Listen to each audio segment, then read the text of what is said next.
अस्सलाम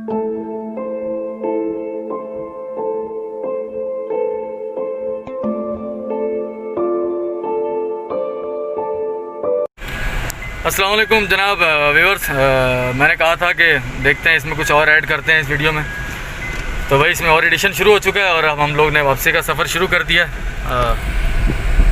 चूँकि हम झिलोरी से बिल्कुल ब्रांच हो चुके थे उस रोड से, तो ये रोड नहीं है उस तरह से, अगर होगा भी तो कहीं नीचे दब चुका है। अब जो इसकी कंडीशन है वो आपके सामने है। तो अब देखते हैं आगे। राणा साहब कहाँ जाने का प्रोग्राम है अभी? बिलाड़ो शाख। तो भाई ये हमने जो दिखाया ये फेज़ 3 था, जिसके कंट्रोल शेड का काम जारी है। बुनियाद यानी कि बेस इसकी बन चुकी है ऑलमोस्ट, और ये कोई 6 महीने में तकरीबन तैयार हो जाएगा भाई। और फिर अगर हमारा चक्कर लगा तो हम वो भी दिखाएंगे, यहाँ की बहार भी।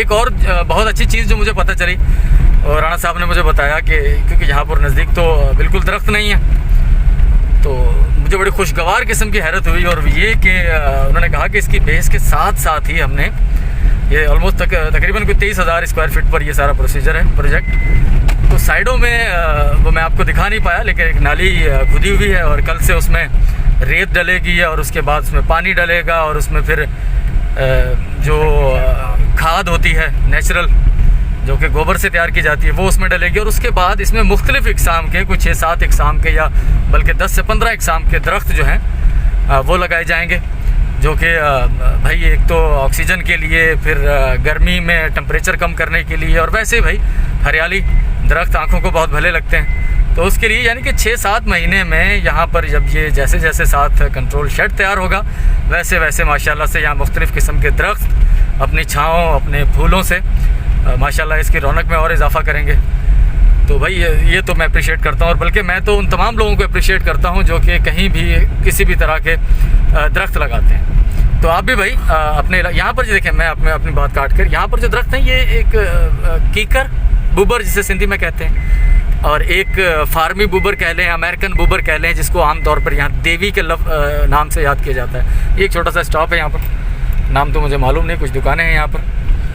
तो गांव देहात के लोग यहाँ यकीनन आते होंगे, कुछ गाड़ियों के टायर पंक्चर की दुकानें भी लग रही हैं। हाँ, इस तरफ ज़मीनें हैं, इस तरफ जो ज़मीनें हैं वो आप देख रहे हैं कि वो आबाद हैं, यानी कि यहाँ पानी तो है जमड़ऊ का, और ये इस तरफ भी ज़मीनें हैं, ये आबाद हैं। कपास की क्रॉप नज़र आ रही है मुझे, जो कि जिसका अभी आगाज़ ही है। यकीनन कपास लगने में तो अभी इसमें देर है, लेकिन ये है वापसी का सफ़र। और मैं आपको बात बता रहा था, तो यहाँ पर मकामी जो दरख्त ज़्यादा होते हैं गांव देहात में, अब तो खैर और भी दरख्त आ गए हैं, बाहर से भी इंपोर्ट किए गए हैं बहुत सारे, लेकिन देवी और कीकर ये कॉमन है ख़ास तौर पर सिंध के इन इलाकों में।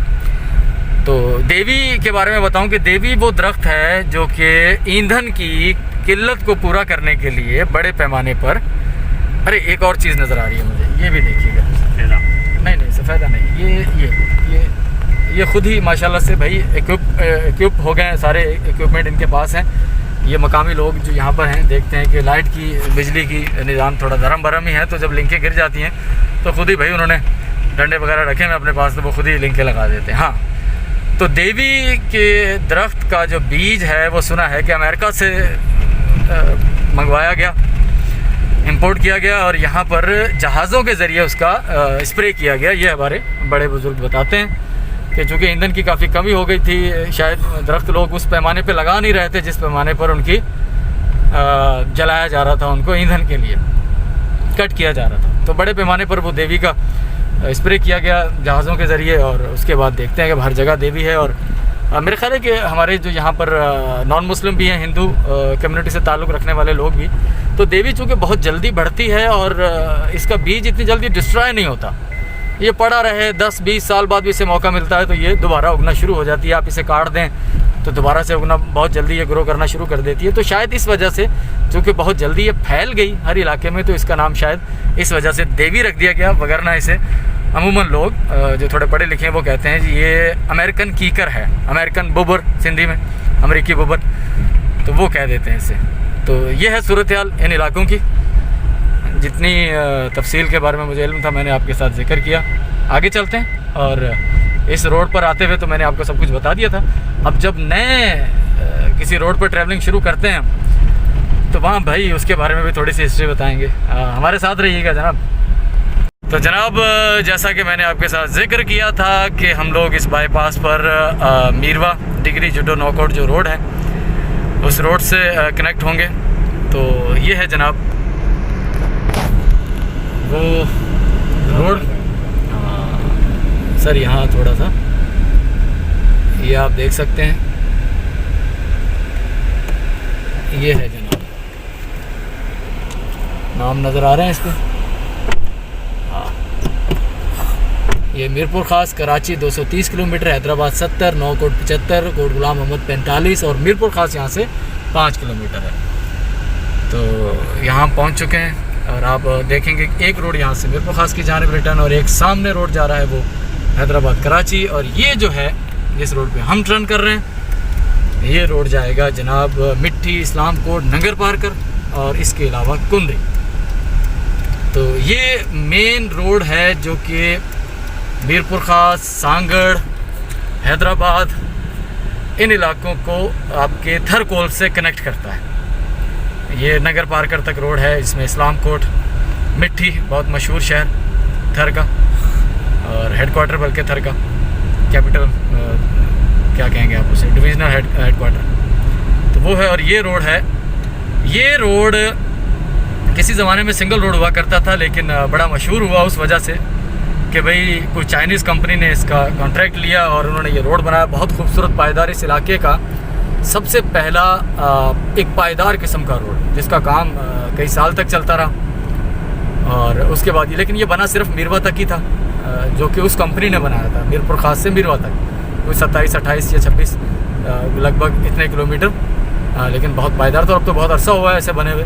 तो उस वक्त लोग बातें किया करते थे भाई ये रोड है ना, जो ये रोड नहीं है सिर्फ, ये रोड जो है ये एमरजेंसी जो हमारे फाइटर जेट हैं उनकी लैंडिंग के लिए बनाया गया है। क्योंकि इसमें कुछ इलाके ऐसे थे जिनकी साइडों पे कोई कंस्ट्रक्शन नहीं थी, दरख्त नहीं थे, बड़े बड़े खाली जगह छोड़ी गई थी। तो एक बात भी नज़र में लगता था ऐसा कि वाकई जैसे यहाँ पर फाइटर जेट एमरजेंसी में, ख़ास तौर पर जंगी हालात में, क्योंकि पाकिस्तान इंडिया के ताल्लुकात हर 2 साल 3 साल बाद इस नहज पर पहुंच जाते हैं कि जंग की खबरें आने लग जाती हैं। तो भाई अगर हमारे एयरपोर्ट्स जो होते हैं, और आप जानते हैं कि जंग के दौरान जो जंगी एयरपोर्ट तैयारे होते हैं, उनकी फील्ड होती है, उनको जो है वो डिस्ट्रॉय किया जाता है। तो भाई अल्टरनेटिव क्या होगा? तो भाई ये रोड इतना लंबा है 27-28 किलोमीटर का और उसमें कई किलोमीटर की ऐसी जगह हैं 3-3, 4-4 किलोमीटर की कि यहाँ से एमरजेंसी में लैंडिंग हो सकती है और यहाँ से त्यारे जो हैं वो उड़ाए भी जा सकते हैं। तो हम तो बहुत अरसे तक यही समझते रहे, लेकिन खैर देखा तो हमने कभी नहीं ऐसा कुछ होते हुए। लेकिन ये एक चीज़ थी जो कि बचपन से हम भी सुनते रहे, तो मैंने सोचा कि आपके भी गोश्त गुजार की जाए। ये है गोट मक्खन समूह जो कि समन गोट के नाम से मशहूर है, एक छोटा सा स्टॉप है। कुछ अर्सा पहले तक ये दुकानें बिल्कुल रोड के ऊपर हुआ करती थी, लेकिन फिर उसमें आ गई है जो इंक्रोचमेंट होती है, तो एंटी इंक्रोचमेंट सेल ने इनको पीछे हटाया। लेकिन लोग आहिस्ता आहिस्ता केब ने अपने ठिए रोड के फिर दोबारा पास लाते जा रहे हैं। लेकिन बार होता रहेगा ये, तो पीछे भी होते रहेंगे और आगे भी आते रहेंगे। तो जैसा कि मैंने आपको बताया था कि समन गोट के पास से हम लोग कनेक्ट हो जाएंगे, तो हम कनेक्ट हो चुके हैं और अब हमारा सफ़र जारी है राना आरई साहब के कंट्रोल शेड जो कि फ़ेज़ 1 है उसका, फ़ेज़ 1 और फ़ेज़ 2 का।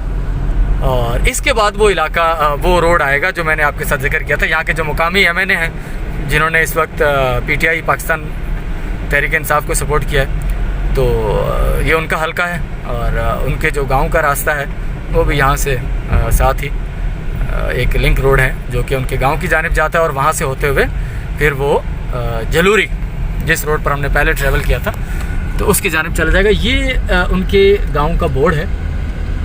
ये मैं चाहूँगा कि राना आरई साहब यहाँ कुछ देर के लिए रुकें तो मैं आपको ये दिखाऊं।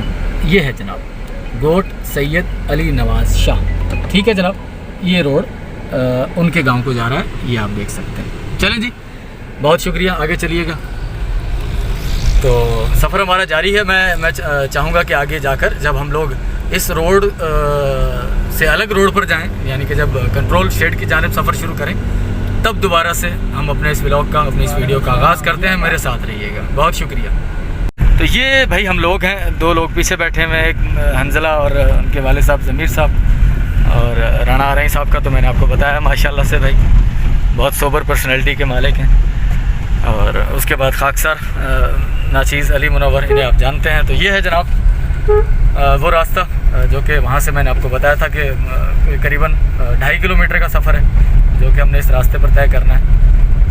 गांव को जाता है रास्ता, तो फिर रास्ते की कंडीशन ऐसी ही है और अच्छी होनी चाहिए थी बहरहाल हर जगह की, लेकिन लोग भी कनात किए हुए हैं यहाँ पर। और ये आमों के बाग, हाँ सर आमों का सीज़न चल रहा है, देख रहे हैं आप, ये आमों के बागात हैं माशाल्लाह से।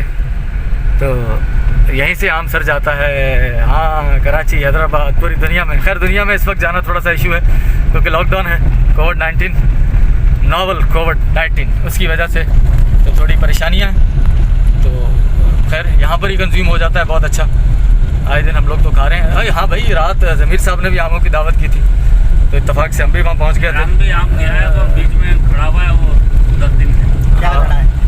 कहाँ बाहर जो आम जा रहा है वो रुका हुआ है। हाँ, जो पाकिस्तान के साथ जिनकी सरहदें लगती हैं, जहाँ हमारी ट्रैवलिंग ट्रक्स के ज़रिए हो सकती है, तो वहाँ जहाँ खपत है, इंडिया में तो खैर अपना आम होता है काफ़ी, वहाँ तो मेरा ख्याल है नहीं हमारे आम जा रहे होंगे, लेकिन ईरान या इसके अलावा अफ़गानिस्तान या फिर चाइना, तो यहाँ पे चूँकि हमारी रोड ट्रैवलिंग है तो कोई जहाज़ों का कोई अमल दखल नहीं है, तो यहाँ तो आसानी से मेरा ख्याल है कि आम हमारा जा सकता है और जा भी रहा होगा, जिसके ज़रिए कीमती ज़र मुबादला पाकिस्तान भी आ रहा होगा। आप जानते हैं कि कुछ अर्सा पहले तक पाकिस्तान का आम यूरोपियन मंडियों में बहुत मकबूल था माशाल्लाह से, लेकिन देखें ना कि जहाँ अच्छे लोग होते हैं वहाँ कुछ बुरे लोग भी होते हैं, तो कुछ क्वालिटी पे कंप्रोमाइज़ किया गया, जिसकी वजह से देखें यूरोपियन क्वालिटी स्टैंडर्ड जो है वो भाई हाँ एक आखिरी लेवल का है, उनका एक लेवल है। तो अगर आप वहाँ कंप्रोमाइज़ करेंगे और वहाँ उन्हें क्वालिटी चीज़ जिसकी उन्होंने डिमांड की है या जो आपने कमेंट किया है वो अगर आप उन्हें नहीं भेजते तो सर फिर वो सीधा आपको बैन कर देते हैं। वो कहते हैं नहीं जी हमने आपसे नहीं ख़रीदनी चीज़, आप क्वालिटी पे कंप्रोमाइज़ कर रहे हैं। तो क्वालिटी पे नो कंप्रोमाइज़, बाहर की जितनी भी बैनुल अक़वामी ख़ास तौर पर यूरोपियन कंट्रीज़ की जो क्वालिटी स्टैंडर्ड हैं सर वो उनके लेवल नेक्स्ट लेवल हैं, तो इसलिए तो वहाँ पर भी सुना कि कुछ कदगने लगे, कुछ बैन हुए हमारे आम, लेकिन बहरहाल थोड़ा सा अच्छा भी है। ज़र मुबादला में मसला हुआ, लेकिन आम बंदा जो कि आम को तरस जाता है, सर आम आते ही इतना महंगा हो जाता है। अभी तो खैर 50-60 रुपए किलो आम मिल रहा है और अच्छा आम माशाल्लाह से इस वक्त अच्छी आम मार्केट में मौजूद है। सिंदड़ी है, उसके बाद दशहरी, सरोली और ख़ास तौर पर लंगड़ा, हाँ चौसा भी आ चुका है, फिर उसके बाद लेट चौसा आएगा, आखिर तक वो बहुत अच्छा आम है माशाल्लाह से। इस वक्त अगर आपने आम खाना है तो भाई सिंदड़ी खाएं आप, सरोली है, उसके बाद लंगड़ा माशाल्लाह बहुत अच्छा आ रहा है इस वक्त। और हम जनाब कंट्रोल शेड के पास पहुंचने वाले हैं, ऐसा ही है जनाब, हम उस कंट्रोल शेड के जाने पहुंच चुके हैं। ये आपको दूर से बिल्डिंग नज़र आ रही होगी, तो नज़दीक जाके आपको दिखाते हैं फ़ेज़ 1 और फ़ेज़ 2, जो कि इस इलाके में माशाल्लाह से चंद इक्का दुक्का जो कंट्रोल शेड हैं उनमें एक राणा आरई साहब का भी है, तो उसी की जानिब हमारा सफ़र है। तो वहाँ पहुँचकर, बल्कि ऑलमोस्ट हम पहुँच ही चुके हैं, तो आपको दिखाते हैं। वो जो मैंने आपके साथ जिक्र किया था कि अमेरिकन बूबर, ये कीकर नहीं, ये देसी बूबर है, देसी कीकर है, तो ये इसके दरख्त हैं यहाँ पर, ये कसरत से यहाँ पाए जाते हैं। ऑल्दो के ये उतने नहीं रहे जितने कभी हमने बचपन में देखे थे या बुज़ुर्ग बताते हैं, लेकिन फिर भी अभी भी इनकी आपको एक तादाद नज़र आ जाती है यहाँ पर। और ये साथ में एक वाटर नज़र आ रहा होगा आपको, वाटर कोर्स, जिसके ज़रिए इरीगेशन का पानी का निज़ाम, जो कि अंग्रेज़ बहादुर के दौर से, भाई अंग्रेज़ बहादुर के दौर से, जहाँ अंग्रेज़ सरकार के अंबर बहुत सारे और एहसानात कहें या एहसानात तो नहीं कहते, लोग मानते, लोग कहते हैं भाई उनका भी अपने मफाद थे, उनको यहाँ से क्रॉप चाहिए थी, तो उस वजह से ये है जनाब। अब हम लोग पहुँच चुके हैं उस कंट्रोल शेड, और ये आपको उसका वो क्या कहते हैं, एग्जिट जो कि टेम्परेचर की एग्जिट होती है, वो हो रही है यहाँ से, कूलिंग सिस्टम जो भी टेम्परेचर को मैनेज करने के लिए। मैं भी पहली बार देख रहा हूँ चूँकि, तो मेरा ख्याल है कि हम यहाँ, मुझे यहाँ उतारिएगा, मैं ज़रा इसको मुआयना करूँ इसका, जो है आप ज़रा गाड़ी को पार्क कीजिए। तो भाई हम लोग यहाँ उतरे हैं, ओए होए होए भाई, क्योंकि गाड़ी में थे तो एयर कंडीशन और बाहर टेम्परेचर अच्छा खासा है, कोई 40 डिग्री सेंटीग्रेड के करीब एक मखसूस स्मेल होती है कंट्रोल शेड की, वो आना शुरू हो चुकी है। तो भाई ये वो सिस्टम है, आवाज़ें तो आ रही होंगी इसकी, जो कि इसकी कूलिंग को मेंटेन रखता है। अंदर चूँकि टेम्परेचर चाहिए होता है एक मखसूस किस्म का टेम्परेचर, तो उस मखसूस किस्म के टेम्परेचर को मैनेज करने के लिए ये सिस्टम है जो कि अंदर की हवा को बाहर और कहीं से बाहर की हवा को अंदर फेंका जाता है, इन किया जाता है। जनाब मैंने आपको वो जगह दिखाई थी जहाँ से एयर निकल रही है बाहर, वहाँ से एयर ही निकलती है ना। हाँ, जो अंदर सिस्टम टेम्परेचर को मैनेज करने के लिए जो एयर बाहर निकालते हैं, और ये है जनाब इसका कूलिंग सिस्टम। देखिए यहाँ से ओपन है और यहाँ से जो हवा अंदर आती होगी तो पीछे सारा इसका कूलिंग सिस्टम लगा हुआ है। ये एक सिस्टम लगा हुआ है, ब्रूडर इसे कह रहे हैं, और ये हीटर चलाता है। ठीक है, तो सर्दियों में ये इसको गर्म रखता होगा। बिल्कुल ठीक है। मैं आपको तारुफ़ करवाता हूँ कि मैं ये बातें पूछ किससे रहा हूँ, क्योंकि मैं तो इस चीज़ का माहिर नहीं हूँ। मैं तो ज़िंदगी में फ़र्स्ट टाइम यहाँ आया हूँ। जैसा कि मैंने आपको बताया कि राणा मुझे पिछले कई सालों से कह रहा था कि आएँ, लेकिन मैं नहीं आया। तो ये जनाब वो सिस्टम है कंट्रोल शेड का। तो अब मैं आपसे तारुफ़ करवाने जा रहा हूँ, बल्कि आमना सामना उस शख्सियत से जो कि इन सब चीज़ों को सुपरवाइज़ करते हैं यहाँ पर। मैं कोशिश करूँगा कि अंदर जाकर इनकी जो प्रोडक्शन जिस तरह से होती है और जो आम और इस कंट्रोल शेड में फ़र्क होता है फार्मिंग में, उसके वाले से बातचीत करें। फ़िलहाल आपसे तारुफ़ करवाते हैं। मेरे साथ हैं जनाब। अस्सलाम वालेकुम जनाब, अपना नाम बताइएगा। शफ़ीक कादिर साहब। शफ़ीक कादिर साहब, कितना अर्सा हो गया इस फील्ड में? 7 साल से। तो भाई बहुत अच्छा लगा आपसे मिलकर। कहाँ से आप आए हैं? घर कहाँ है आपका? रेल ज़िला राजनपुर। अरे माशाल्लाह से भाई, हमारे सुरैकी भाई हैं। गुड भाई। सुरैकी जो है, मैं एक जुमला बोलना चाहूँगा जो कि मेरा एक बहुत अच्छा दोस्त हुआ करता था, रफ़ीक नाम था उसका। तो हम उसको छेड़ते थे। हमें ज़्यादा सुरैकी नहीं आती, इतनी आती है कि डू आने की बाल को शैड है, एक शेर घी डे तो बाकी पैसे वाला डे। ऐसे ही होता है। तो भाई शफ़ीक साहब बहुत शुक्रिया। मैं आपके साथ अंदर जाऊंगा तो आप मुझे वो भी दिखाइएगा, सूरत हाल अंदर की, और उसके बारे में जो 2-4 बातें हैं जो मेरे जहन में भी हैं और हमारे सुनने वाले देखने वाले जिनको पता नहीं कुछ कंट्रोल शेड के बारे में, तो वो भी आपसे जान सकें कि आम एक जो लोकल मैनुअल किस्म का शेड होता है वो, और ये जो हमारा डिजिटल कंट्रोल शेड जिसे कहते हैं, उसमें क्या फ़र्क होता है। बहुत शुक्रिया भाई, थैंक यू शफ़ीक साहब। आप मेरे साथ रहेंगे, मैं आपसे कुछ बातें पूछता रहूँगा। और अभी हम मुआयना करने जा रहे हैं। शफ़ीक साहब मेरे साथ ही आइए। तो अब हम मुआयना करेंगे। एक हमारे यहाँ छोटा सा फ़िश फार्म है। भाई राणा साहब के शौक़ हैं अपने, और राणों के शौक़ ऐसे ही होते हैं भाई।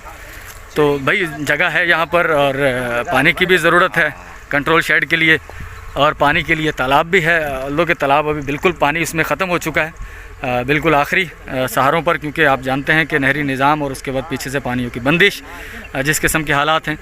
तो ये है कि ये पानी की ज़रूरियात को भी यहाँ पूरी करता है, और उसके साथ साथ यहाँ पर थोड़ी बहुत मछली भी हो जाती है। अब चूँकि पानी कम है तो अब आपको नहीं मिलेगी, जैसे ही पानी इसमें डालेंगे तो मछली की थोड़ी बहुत अभी भी है, छोटे छोटे बीज है यानी कि मछली का। तो जैसे इसमें पानी ज़्यादा होगा तो भाई यहाँ पर मछली की अफजाइश भी होगी। और आप जानते हैं कि मछली, ताज़ा मछली ख़ास तौर पर हमारे यहाँ तो बासी मछली आती है।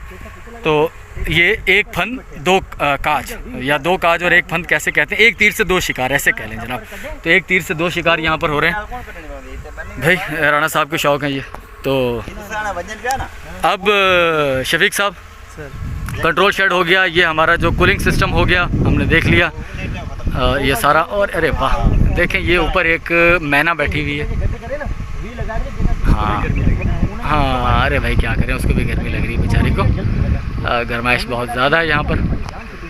तो शफ़ीक साहब अंदर चलें। अब मेरा ख्याल है यहाँ तो हो गया मुआयना। अब चलें नाजरीन, व्यूअर्स, अंदर चलते हैं और वहाँ जाकर शफ़ीक साहब से कुछ और पूछते हैं कि किस तरह से काम होता है। राणा साहब नहीं, वो उनसे बातचीत हो गई है। देखें यहाँ पे थोड़ा धूप पड़ रही है, जुम्मन साहब भी हो गए। राणा साहब मैं ज़रा अंदर से मुआयना करके आऊँ और शफ़ीक साहब मुझे कुछ बताएंगे। चलें शफ़ीक साहब आ जाएँ मेरे साथ। तो भाई अंदर जाकर दोबारा फिर आपसे जुड़ते हैं, हमारे साथ रहिएगा।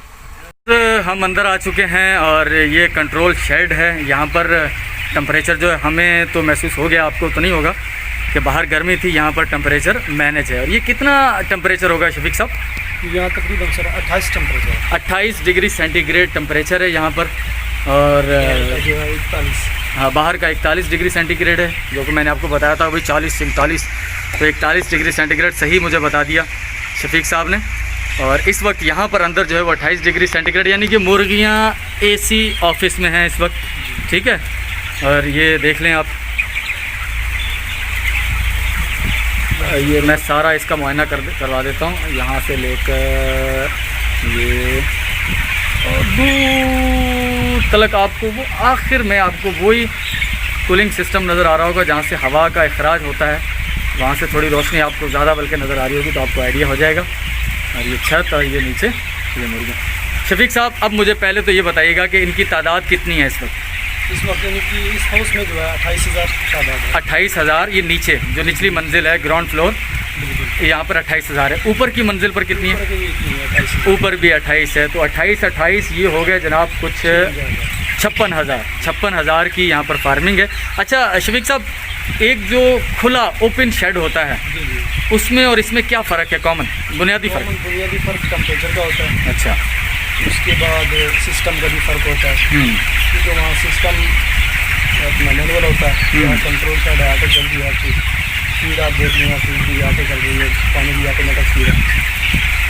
उसके बाद ये टेम्परेचर का जो होता है मेन इशू, मेन ये होता है कि ये मुर्गियाँ चूँकि नाजुक होती हैं बहुत, तो बाहर अगर शदीद गर्मी पड़ती है तो इनकी शरह अमवात में इजाफ़ा हो जाता है, और अगर बहुत ठंड पड़ती है तब भी इनकी शरह अमवात में इजाफ़ा हो जाता है। तो यहाँ एक नॉर्मल टेम्परेचर इनकी बॉडी को जितना चाहिए उतना रखा जाता है ताकि इनकी हेल्दी ग्रोथ हो। बिल्कुल डे वाइज जितना इनको टेम्परेचर चाहिए होता है उतना हम डाउन करते रहते हैं। अच्छा, उम्र बढ़ने के साथ साथ टेम्परेचर कम या ज़्यादा करना पड़ता है? कम करना पड़ता है। जब ये इनके बच्चे आते हैं इनिशियली पहली स्टेज पर, उतना जब कितना टेम्परेचर होता है? जब जो है सर्दी में रखते हैं अपना 33, गर्मियों में 32, और जब बच्चे ये फुल जवान हो गए तब फिर जो है अपना 25 टेम्परेचर पे 26 टेम्परेचर पे ले आते हैं। यानी कि लास्ट 32 टेम्परेचर से लेकर ये 25-26 टेम्परेचर तक ये आखिरी दिन इनका यहाँ होता है। तो भाई उसके बाद ये आपके दस्तरखान और आपके मुंह के जायके और फिर आपकी पेट के अंदर जो आपको प्रोटीन चाहिए, एक सस्ता प्रोटीन जो आपको चाहिए। आप कुछ लोग पीछे अफवाह उड़ा रहे थे कि भाई ये कोविड-19 और ये नुकसानदेह, लेकिन उसके बाद आप देखते हैं फ़ौरन ही दूसरे दिन ARY और मुख्तलिफ TV चैनल्स पर डॉक्टर बैठे हुए थे, वो कह रहे थे कि अगर आपने अपनी इम्यूनिटी को बढ़ाना है, कुव्वत मुदाफ़त को बढ़ाना है, तो भाई आप प्रोटीन लें। तो भाई प्रोटीन का सबसे सस्ता सबसे आसान सोर्स ये ब्रायलर चिकन है, और जिनकी यहाँ अफजाइश हो रही है। तो भाई शफीक साहब की बहुत मेहरबानी, उन्होंने हमें मुआयना करवा दिया, और ये ज़िंदगी में फ़र्स्ट टाइम है कि मैं किसी कंट्रोल शेड में आया हूँ। तो दिल तो ये कर रहा है कि बाहर के टेम्परेचर को देखते हुए कि सर यहीं मुर्गियों के साथ ही कुछ थोड़ी अठेलियाँ कर ली जाएँ, यहीं बैठ के इनसे गप्पे शप्पे मार ली जाएँ, बाहर जाने को छोड़ें। लेकिन जनाब जाना पड़ेगा, ये इनका घर है, हम इनके घर में मुखल हो रहे हैं। शफीक साहब ऐसे ही है? चलें जी, बहुत शुक्रिया शफीक साहब। ये एक चीज़ मैंने और पूछनी है, ये कितने दिन का सारा प्रोसीजर होता है? ये टोटल होता है 40 दिन का। अच्छा, जो गिनती में होते हैं, लेकिन इससे ज़्यादा कम लग जाते हैं दिन। 35 दिन में 36 दिन में ये इलाज ख़त्म हो गया। 35-36 दिन में, डे 1 से लेकर 36 दिन में ये मुर्गी तैयार होकर 38वें दिन लोगों के घरों तक उनके पहुंच जाती है। ठीक ठीक। अच्छा, कंट्रोल शेड किया है, कंट्रोल शेड की जो ओपन शेड किया है वो 41 दिन 42। अच्छा, उसमें 4-5 दिन 6 दिन ज़्यादा लग जाते हैं। ठीक ठीक ठीक ठीक। अच्छा, ये एक चीज़ और, ये पानी पाइपों के ज़रिए ऑटोमेटिक आ रहा है? जी जी, ये नीचे लगी पड़ी है, वहाँ से जितना उनको ज़रूरत होगा वो उतना हाँ, इसमें ज़ाया नहीं होगा। ठीक ठीक ठीक। पानी नीचे गिर के ज़ाया नहीं होगा। हम हाथ लगा रहे हैं, ये पन खुल कर रहा है। अच्छा, रोकेंगे तो बिल्कुल पता अच्छा, ये फिर ये खुद खोलती हैं? ये खुद ही खुलती है अपने मुंह से अपने मुंह से खोल लेती हैं? अरे अब वाह देखिए खोल रहे सर, कौन कमबख्त, कौन पागल ये कह रहा था कि इर्तिकाई अमल रुक चुका है? जो ये कहते थे कि इर्तिकाई अमल रुक चुका है वो बेवकूफ़ थे। कभी किसी ने तसव्वुर किया था कि ये मुर्गियाँ जो कि आप कहते हैं कि मशीनी मुर्गी है, सर इसमें इतना अकल है, इसमें इतने शऊर है कि ये निप्पल को प्रेस करती हैं ऊपर की जानिब तो पानी आता है। सर ये इनको किसने सिखाया? अरे भाई ये इर्तिकाई अमल है, एवोल्यूशन का अमल है जो आज भी जारी है। प्रोसीजर उसका सुना है कि स्लो हो गया था, लेकिन अब तो मुझे लग रहा है कि इनका प्रोसीजर थोड़ा तेज़ हो गया है। जनाब ये अपनी मर्ज़ी से पानी पी रही हैं जितना उनको पानी चाहिए। सर ये मैं पहली बार देख रहा हूँ, और मेरे लिए तो ये एक तरह का कोई मौजज़ाती चीज़ है भाई। ये शफीक साहब बड़ी ज़बरदस्त चीज़ बताई मुझे, तो मैं तो लाइल में रहता अगर मैं यहाँ आता ही नहीं कभी। ये तो बड़ी ज़बरदस्त, ये कैसे इन्होंने खुद ही सीख लिया? ये बिल्कुल अल्लाह तबारक व तआला की एक फितरत होती है। जो जानदार पैदा होते हैं ना, जानवर, उनको अल्लाह तबारक व तआला अकल दे के भेजता है, इंसान सीखता रहता है। सुभान अल्लाह, सुभान अल्लाह। यानी कि ये कुदरती तौर पर इनके अंदर इनबिल्ट है ये चीज़ कि वो भाई अपना वो पानी ऐसे दबाएंगे तो पानी निकलेगा। यहाँ से दबाएंगे नहीं, यानी जो आप जहाँ भी होंगे ओपन शेड में होंगे तो उनको वहाँ का माहौल मिलेगा। हाँ, जिस माहौल में वो रहेंगे उस माहौल में एडजस्ट हो जाएंगे। बिल्कुल एडजस्ट। तो भाई सीखता है यार, कौन कहता है पागल नहीं सीखते? ये सीखते हैं, ये सब देखें जानवरों ने भी तो सीख लिया है ना यार। खुदा की कुदरत है भाई, ये खुदा का सिस्टम है। और ये जो बाकी जो इनकी खुराक है वो उसके अंदर आ रही है पाइपों के ज़रिए। जी जी बिल्कुल। ठीक, जैसे वो ख़त्म होती रहती है वो उसके अंदर गिरता रहता है, बिल्कुल आता रहता है। तो भाई जितनी नीड होती है, जितनी ज़रूरत होती है, इनको ऑटोमेटिकली तौर पर पीछे से पानी का कनेक्शन, पीछे से खुराक का कनेक्शन दिया हुआ है। वहाँ पर वो लोग इसमें जितनी कमी होती है वो डालते रहते हैं, तो उसके बाद ये पाइपों के ज़रिए यहाँ तक पहुँच जाती है। एक बंदा ऑलरेडी इसके अंदर मौजूद है जो कि इनको एक्टिव रखने के लिए, थोड़ा घुमाने फिराने के लिए, भाई आप घूमते फिरते रहें, ओ जागते रहना भाई, साढ़े दिन रहना। तो इस तरह से करके ये सूरत हाल है। बहुत शुक्रिया शफीक साहब, थैंक यू। बड़ी मुफीद और बड़ी कारामद मालूमात आपसे मिली। ख़ास तौर पर ये सर जो चीज़ आपने मुझे बताई है ना, ये मैं पहली बार देख रहा हूँ। बल्कि मैं, हाँ ये देखें, ये मुर्गी ये काम कर रही है, ये कर रही है, ये देख रहे हैं ना, ये उसके अंदर से जो टपक के आ रहा है, ये देखें, ये उसके अंदर उसको दबाएगी, उसके अंदर से पानी खुद ही निकलेगा। ज़बरदस्त, बहुत शुक्रिया शफीक साहब, थैंक यू। तो व्यूवर्स, वापसी का सफ़र शुरू हो चुका है। ऑलमोस्ट जुम्मे के दिन के शाम के 6 बज चुके हैं और उसी रोड पर जो कि मैंने आपको बताया था कि मिट्टी, नंगर पार्कर, इस्लाम कोड, ये सारा वापसी मीरपुर खास की जानिब सफ़र शुरू है। फार्म का मुआयना मैंने आपको करवाया, कंट्रोल शेड का मैंने भी पहली बार देखा और आपको भी अंदर से उसका कुछ चीदा बातें, नुकात, किस तरह से यहाँ परवरिश होती है, कंट्रोल शेड में कितनी तादाद थी, उसका सारे का मुआयना करवाया। और वापसी का सफ़र शुरू है। आखिर में मीरपुर खास पहुँचकर आपको अलविदा कहेंगे। हमारे साथ रहिएगा। और ये जो पार्ट मैंने बनाया है, इसके मुख्तलिफ़ पार्ट्स में हमने इसको बनाया है वीडियो को, और मैं सोच रहा हूँ कि कुछ किस्तों में इसको आपके साथ शेयर किया जाए, बांटा जाए, दोस्तों तक पहुँचाया जाए। तो भाई 2 या 3 इसकी किस्तें बनाएंगे, क्योंकि वीडियो कुछ बड़ी हो गई है और मुख्तलिफ़ जगहों पर, क्योंकि 3 से 4 घंटे का ये विज़िट था हमारा। तो हमने भी ट्रैवलिंग की, आपको भी ट्रैवलिंग करवाई, कुछ हमने एक्सपीरियंस किए, कुछ आप वीडियो को देखकर मुशाहिदे के साथ जो भी कुछ चीज़ें हमने सीखी हैं। तो आई होप, आई बिलीव, बल्कि हाँ आई बिलीव कि आपको भी कुछ सीखने का नया मौका मिला होगा। बहुत शुक्रिया भाई, थैंक यू। मैं तस्वीर कुछ साथ में वीडियो के साथ ऐड कर दूंगा, राणा आराई साहब की, और जो हमारे हमरा थे ज़मीर आराई, जो भी जिनको बड़ी खुशी होती है, ज़मीर जालंधरी, क्योंकि इनके आबा अजदाद पार्टीशन से पहले जलंधर में रहते थे, और भाई हमारे भी और राणा साहब के भी आई थिंक जलंधर या गुरदासपुर वहीं के थे, तो उनकी पिक्चर्स भी ऐड कर देंगे। बहुत शुक्रिया भाई, आप तमाम लोगों ने हमारा साथ दिया। तो इस वीडियो को यहीं इख्तिताम पजीर करते हैं। Thank you. और इंशाल्लाह चैनल को लाइक कीजिए, सब्सक्राइब कीजिए, पेज को लाइक कीजिए, वीडियो को शेयर कीजिए, अपने दोस्तों तक पहुंचाइए। Thank you.